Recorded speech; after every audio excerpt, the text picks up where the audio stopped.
নমস্কার বন্ধুরা, তিন দিদির হেসেলের একটা নতুন এপিসোডে সবাইকে স্বাগত জানাই। আশা করি সবাই ভালো আছেন। আজকে আমরা আবার আপনাদের কাছে চলে এসেছি একটা নতুন রেসিপি নিয়ে।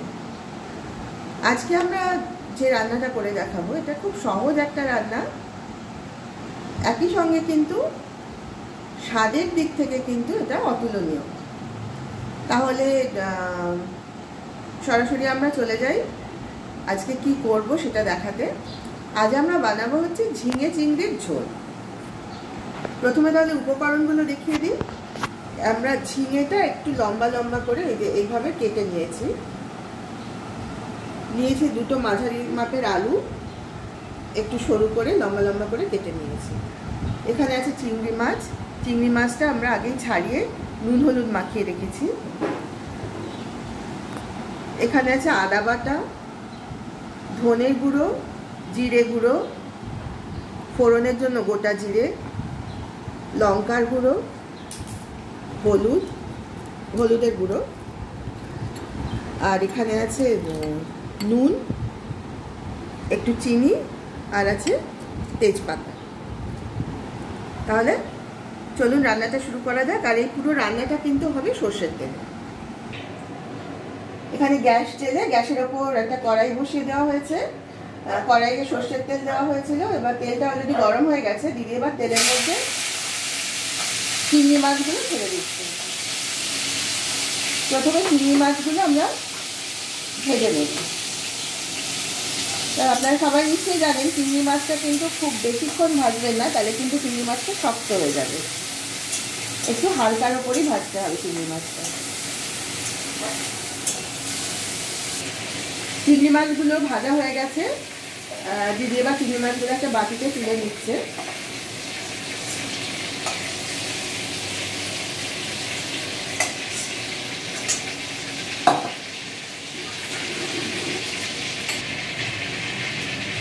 এবার ওই তেলের মধ্যেই প্রথমে জিরে ফোড়ন দেওয়া হলো, তারপর দিয়ে দেওয়া হচ্ছে কিছু তেজপাতা। এখানে আমরা 3টে মাঝারি তেজপাতা নিয়েছি।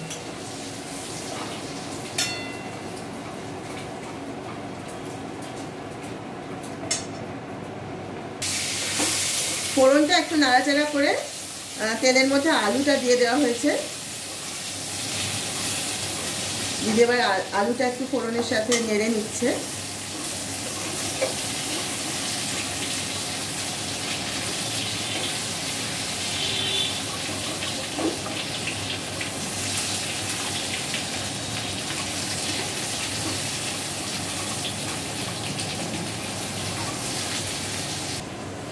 এবার আলুর মধ্যে দিয়ে দেওয়া হলো পরিমাণ মতো নুন।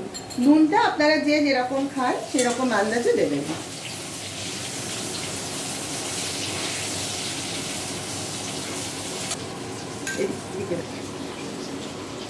আলুটা ভাজা হতে হতে আমরা এখানে যে মশলাগুলো আমরা ব্যবহার করব সেগুলো একটু জল দিয়ে গুলে নিয়েছি। এর মধ্যে আছে হলুদ গুঁড়ো, ধনে গুঁড়ো, জিরে গুঁড়ো, শুকনো লঙ্কার গুঁড়ো এবং তার সঙ্গে আছে আদা বাটা। সব মশলাগুলো নিয়ে আমরা একটু জল দিয়ে গুলে রেখেছি। এইভাবে মশলাটা ব্যবহার করলে রান্নার স্বাদটা ভালো হয়।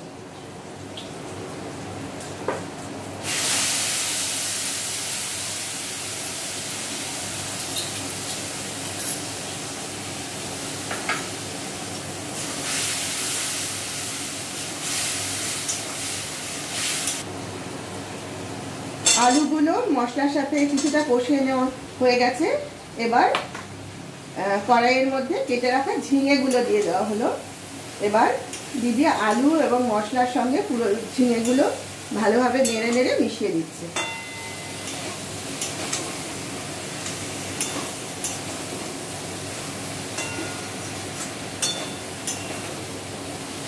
এগুলো কিছুক্ষণ ভালোভাবে কষাতে হবে। ঝিঙে আর আলুটা সব মশলার সঙ্গে ভালোভাবে কষানো হয়ে গেছে। এবার দিয়ে দেওয়া হলো সামান্য চিনি। একটু চিনি দিলে পুরো রান্নার স্বাদটা ব্যালেন্স হয় ভালো। এবার চিনিটা সব সবজির সাথে একটু ভালোভাবে নেড়ে মিশিয়ে দিয়ে কড়াইতে জলটা দিয়ে দেওয়া হবে। দিদি পুরোটা নেড়ে দিচ্ছে ভালোভাবে।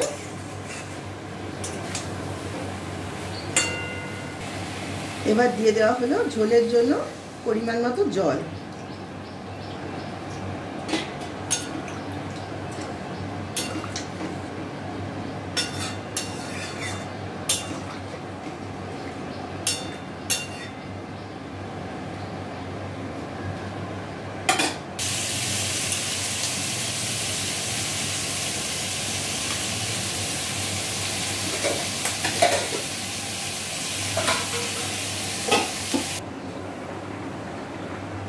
আমাদের আলু আর ঝিঙেটা মোটামুটি সেদ্ধ হয়ে গেছে। এবার ভেজে রাখা চিংড়ি মাছগুলো এই ঝোলের মধ্যে মিশিয়ে দেব। সব উপকরণগুলো ভালোভাবে দিদি নেড়ে দিল। এবার আর 2 থেকে 3 মিনিট ফুটিয়ে নিলেই আমাদের আজকের রান্না একেবারে রেডি হয়ে যাবে। আমাদের আজকের রেসিপি চিংড়ি মাছ দিয়ে ঝিঙে আলুর ঝোল একদম রেডি হয়ে গেছে। এবার গ্যাসটা বন্ধ করে একটা বাটিতে ঢেলে নিয়ে সার্ভ করে দিলেই হলো।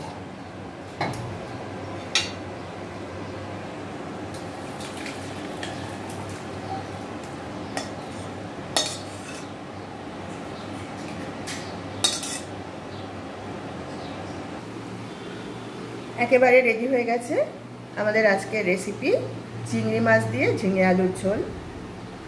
খুবই সহজ পদ্ধতিতে করা এই সুস্বাদু পদটি আপনারা একবার হলেও অন্তত প্লিজ বাড়িতে বানিয়ে খেয়ে দেখবেন। আর খেয়ে কেমন লাগলো সেটা কিন্তু অবশ্যই কমেন্ট করে আমাকে জানাবেন। আমরা কিন্তু আপনাদের কমেন্টের অপেক্ষায় থাকব। আপনারা যত বেশি কমেন্ট করবেন তত কিন্তু আমরা আরও নতুন নতুন রান্না করে আপনাদের দেখানোর জন্য উৎসাহিত বোধ করব। আর ভিডিওটা যদি ভালো লাগে তাহলে প্লিজ একটা লাইক দেবেন এবং যতটা সম্ভব শেয়ার করবেন। আর যারা এখনও আমাদের এই 3 দিদির হেসেল চ্যানেলটি সাবস্ক্রাইব করেনি তারা প্লিজ সাবস্ক্রাইব করুন। সবাই ভালো থাকবেন। আজ তাহলে এখানেই শেষ করি। আবার আগামীকাল দেখা হবে একটা নতুন রেসিপির সাথে। নমস্কার।